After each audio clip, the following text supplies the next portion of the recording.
Welcome back to another episode of Monetize with Marcus. In today's episode, I'm going to give you some marketing tips, tricks, and strategies you can use that will drastically grow your income. I'm on a mission to teach coaches and entrepreneurs how to make more, work less, hire their funnel, and let the funnel do the work. If you're ready, join me on Monetize with Marcus podcast. So, in today's episode, I want to unpack some marketing secrets, but it's not going to be your traditional marketing secrets that someone would say, and it's not going to be that generic stuff you see on social media. Well, you got to find your ideal client. You got to find your market. You got to charge your worth and add tax. Shut up. You want something that is real that you can actually use. So here's how I'm going to make it simple. This is an episode you don't want to ride. You don't want to be riding in your car. You need to pull out your pen, your pad, your iPad, your cell phone, and write these things down. I'm going to name them something that you can remember. So even in what I'm teaching you, I'm in essence marketing. And I'll explain. Because the titles of each marketing strategy I'm going to give you, you'll never forget it. And that's what marketing does. And what I'm teaching you, I'm also marketing me. See, I shouldn't have told you that secret. So here's some marketing tips and tricks you can use. And it's going to be a very short episode. So think about this. There is something known as the 3-second rule. Well, it's not known in main circles. I made it up. I believe that you have 0 to 3 seconds when somebody pulls out their cell phone on social media to capture their attention to make them stop, double tap, comment, like, share, or click a link in your bio. 3 seconds. So the 3-second rule, you have to think, wedged between their favorite celebrity. Kanye just came out with an album. Drake has this. The Shade Room says this. Oh, look at my homegirl. Oh, she looks so nice. Look at homeboy. Look at this. Look at this quote that homegirl who broke up with her boyfriend posted. Sometimes you got to know your worth and walk out the door. And here you go. Hey, so if you're trying to grow your business, right in the middle of all that noise on social media, that's you trying to promote your business. Now, do you now see how difficult that is? All this noise going on, and you're trying to fight for the attention to get someone to take an action that forces them to buy from you. That's hard. This is why marketing is such a lost art and skill. In the words of Buddy from Coming to America, and that's why I get paid the big bucks. Because everyone doesn't know how to market. People know how to create things. There's singers who know how to sing, but not how to get their music out. There's people who are chefs that know how to cook, but not how to get their food out there. So most people don't lack skill. They lack the skill of marketing for people to find it. So I'm going to show you some skills that you can use. It's going to be very simple, but I want you to start seeing it differently. Before I can teach you the tricks, you got to figure out in your mind and see it where people are when they're consuming your content. So I told you, all this stuff going on, all this noise is happening. Now let's talk about some of the places they are. Think about your own self. You at a traffic light. Traffic's backed up for miles. You pull your cell phone out and you start scrolling. Now, you're not going to pull out your credit card and buy at the light, but you will scroll. So there's certain content that when you're posting it, you have to already be with it in your mind. Where will someone see this? You already think, this is how I work. I'm already thinking about where the audience is going to view it. You're then thinking about somebody is celebrating their best friend's birthday. They got dressed up. They in they flyers, so they're going to take pictures all night long. They're going to be on their story. I'm with my girl. That's my impersonation of a woman. I'm with my girls. Turn up. Happy birthday, boo. Women, y'all don't get mad. That was my impersonation to you. Now, they're going to be at dinner all night long on their Instagram. But the chances of them, girl, can you hand me my purse? I want to buy this course. Not going to happen. Not going to happen. Somebody's at church and the pastor's saying, tap your neighbor. I'm talking about before COVID. Ain't nobody tapping nobody now. Pastor, you a lie. Ain't nobody tapping no neighbor. They will watch you on YouTube. They will watch you on Instagram, but they're not going to pull out a credit card. You see all these environments that people are actually consuming content, but they're not ready to purchase. This is why you need a healthy mix of marketing strategy. Now, what would work for a person that's in any of these environments? An infographic that teaches someone something that forces them to save it, not to like and comment. See, some of the strategies of marketing, I don't always want someone to purchase. I don't even always want someone to comment. Sometimes a save says this was important enough that I'm busy, but I want to come back to it later. So you're intentionally marketing, creating content for that. Now, what does a share say? A share says, this was so valuable to me, I ought to tell somebody else about it. So you're now creating content that pushes someone to invite you to be in front of their audience. My homegirl does this, my boy does this. I don't want to keep this to myself. I want to share it. Now, that won't show up as likes and comments because people don't normally do both. So you might not see this as likes, but shares are more powerful because this is someone that is now marketing your business for you, marketing your content for you. Now, a comment says, this is valuable enough to stop and say something about it. And a like is the easiest thing to get.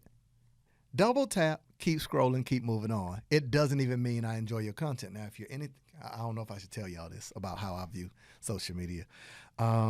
This is awkward. I guess I'll tell you. So I'm the type of person, anyone I follow, I like their content. I probably didn't read it. I probably didn't listen to it. I just go down my timeline and double tap. If I see you on my timeline too many times and the content you post, I can't like, I unfollow. My thing is, why follow someone and never engage or like their stuff?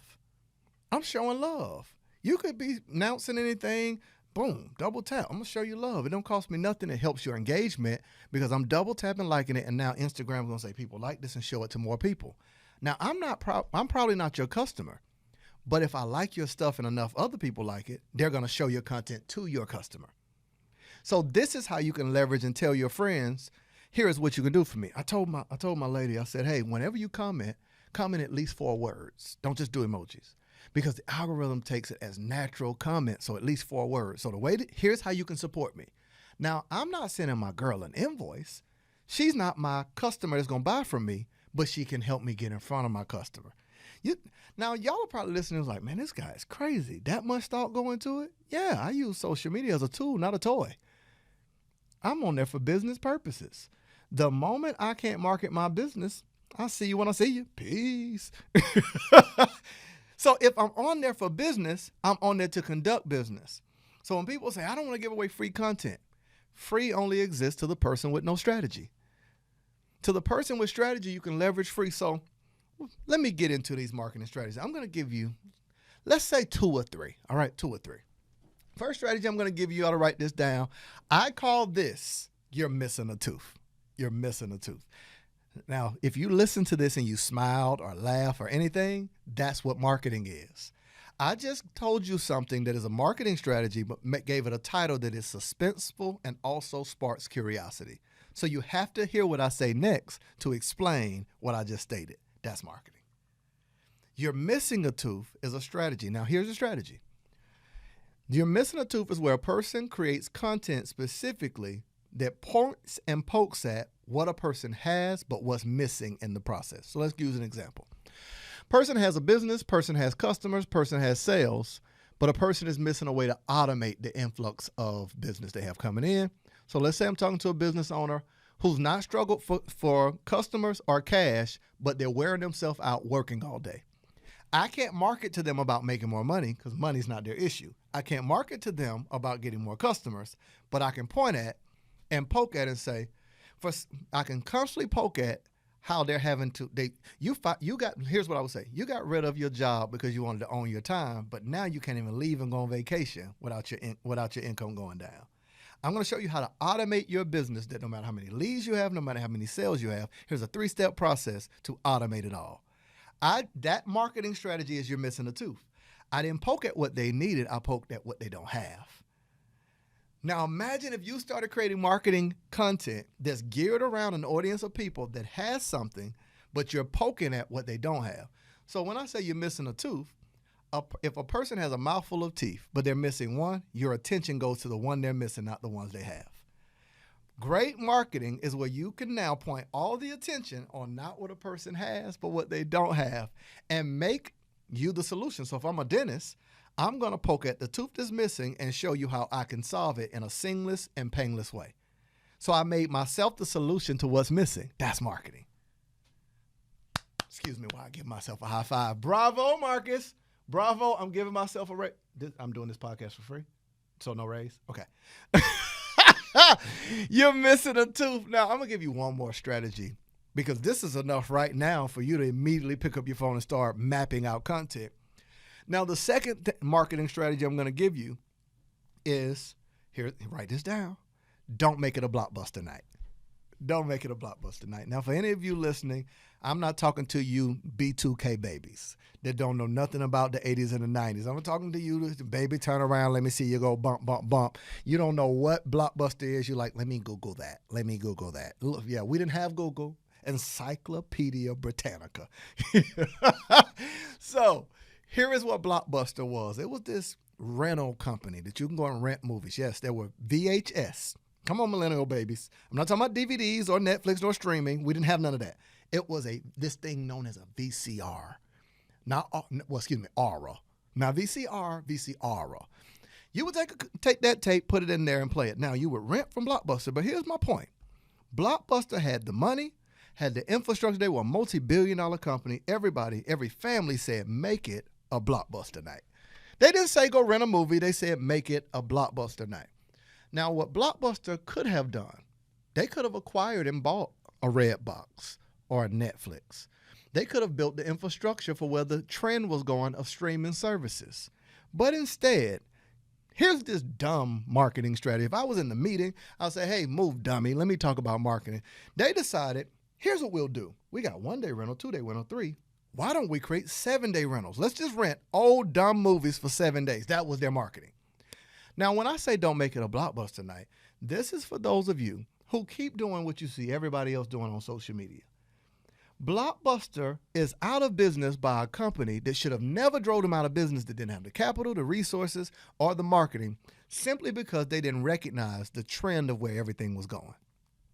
Here's why I say don't make it a Blockbuster night as a marketing strategy. This is where in your marketing, you begin to point at what is the next thing for your industry. And you begin to make yourself the solution.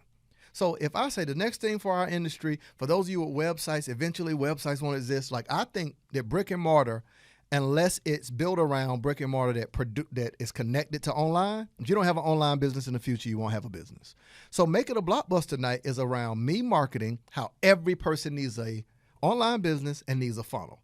Just those two strategies alone could literally change the way people engage with your content and immediately start growing your income.